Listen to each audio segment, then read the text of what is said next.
बाहेर जाऊन जर तुम्ही पिझ्झा खात असाल ना, तर आजची रेसिपी पाहिल्यानंतर तुम्ही पिझ्झा खाणं विसरून जाल. करायला इतकी सोपी आहे, शिवाय टेस्टी आणि पौष्टिकसुद्धा आहे. ही रेसिपी फक्त तुम्ही 10 मिनिटात बनवू शकता. मुलांच्या छोट्या भुकेसाठी किंवा आयत्या वेळी तुम्हाला खायला काही जर वेगळं हवं असेल, तर या पद्धतीने तुम्ही हा पदार्थ बनवून बघा. तुम्हाला आवडणारच आहे. आजची रेसिपी आवडणारी आहे, त्यामुळे आधीच एक लाईक करा, शेअर करा ही रेसिपी. चॅनलवर जर तुम्ही नवीन असाल तर चॅनलला सबस्क्राईब करा. चला तर रेसिपीला सुरुवात करूया. तर हा पदार्थ बनवण्यासाठी सगळ्यात आधी मी इथे कांदा घेतलेला आहे. मी अर्धाच कांदा घेणार आहे. कांदा बारीक बारीक एकदम आपल्याला चिरून घ्यायचा आहे. याची साल काढायची. यानंतर हा कांदा मी धुवून घेतलेला आहे. धुवून घेतल्यानंतर एकदम बारीक बारीक चिरून घ्यायचा. आता तुम्हाला हा कांदा केवढा हवा तेवढाच आपल्याला हा चिरून घ्यायचा आहे. मी अर्धाच बारीक हा कांदा चिरून घेतलेला आहे. एकदम बारीक बारीक कांदा चिरून घेतल्यानंतर मी इथे टोमॅटो घेतलेला आहे. एक लहान टोमॅटो आहे, पण टोमॅटोसुद्धा मी अर्धाच वापरणार आहे. टोमॅटोसुद्धा एकदम बारीक बारीक चिरून घ्यायचा आहे. मंडळी, तुम्हाला माझी जर रेसिपी आवडत असेल तर एक लाईक करायला विसरू नका. आणि तुम्ही कुठून ही रेसिपी पाहता हे सुद्धा कमेंटमध्ये नक्की सांगा, म्हणजे मी तुमचे आभार मानू शकेन. आता यानंतर मी अर्धी सिमला मिरची घेतलेली आहे. सिमला मिरचीसुद्धा एकदम बारीक बारीक चिरून घ्यायची. तुम्ही मुलांच्या आवडीच्या किंवा तुमच्या आवडीच्या इथे भाज्यांचा वापर करू शकता. यानंतर मी अर्धा गाजर घेतलेला आहे. गाजर चिरून न घेता मी असं किसून घेणार आहे. तर अर्धा गाजर हा बघा किसून घेतलेला आहे. किसून घेतल्यामुळे दाताखाली येत नाही, यासाठीच किसून घेतला आहे. दोन्ही बारीक चिरून घ्यायच्या आहेत हिरव्या मिरच्या. यानंतर बारीक चिरून घ्यायची आपल्याला कोथिंबीर. सगळी तयारी आपली आधीच तयार झालेली आहे, करून घेतलेली आहे. यानंतर आपण इथे घेतलेलं आहे हे बॅटर. तर हे बॅटर आहे ना, इडलीचं बॅटर आहे. आपल्याकडे नेहमी असं इडलीचं बॅटर एक्स्ट्रा उरतंच. तर त्या बॅटरचं काय करायचं हा जर तुम्हाला प्रश्न पडत असेल ना, आजची रेसिपी तुम्ही नक्की करून बघा. आज आपण या इडलीच्या बॅटरपासून मस्त रेस्टॉरंट स्टाईल उत्तप्पा बनवतोय. हाच उत्तप्पा खायला तुम्ही बाहेर जाता, पण घरच्या घरी तुम्ही साध्या सोप्या पद्धतीने असा हा पौष्टिक उत्तप्पा बनवू शकता. इडलीचं बॅटर चांगलं फेटून घेतलं आहे. 2 दिवसापूर्वीचं हे इडलीचं बॅटर होतं, त्यामुळे यामध्ये थोडंसं फर्मेंटेशन करावं लागतं. यासाठी अर्धा चमचा मी इथे इनो घातलेला आहे.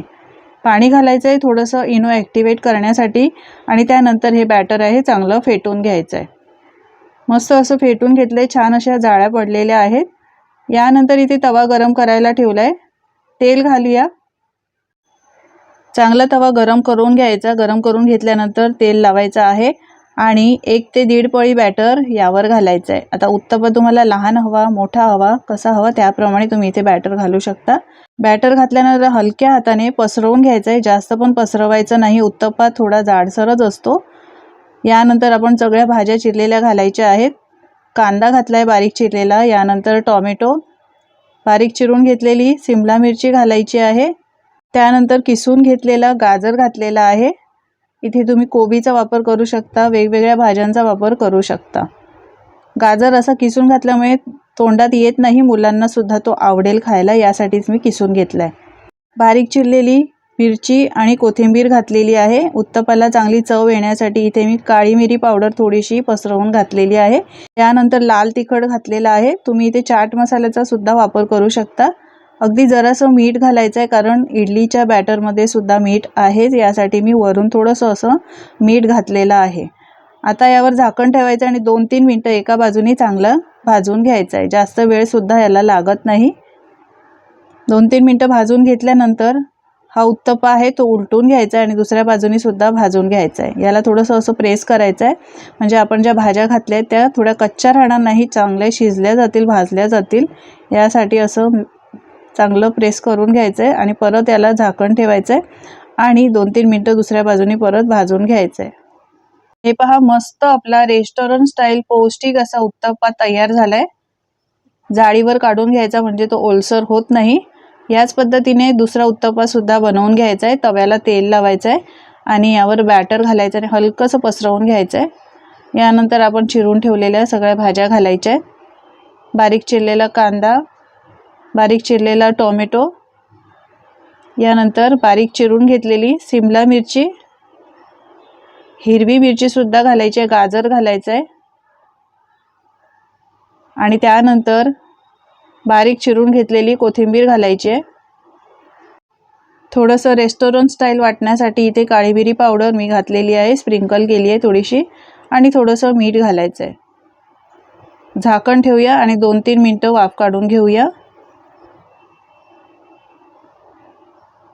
मस्त असा पौष्टिक उत्तप्पा बनतो आपला हा। चवीला खरंच खूप छान लागतो। उलटून घ्यायचं आहे आता याला आणि असं प्रेस करून घ्यायचं आहे। नेहमीचे इडली डोसे खायला नको वाटतात कधी कधी, तर तुम्ही असा हा उत्तप्पा बनवू शकता। किंवा एखाद्या वेळी कधी इडलीचं बॅटर राहिलं तर काय करायचं असा विचार तुम्हाला पडला असेल तर असा हा पौष्टिक उत्तप्पा बनवून बघा। उलटून घेतलेला आहे।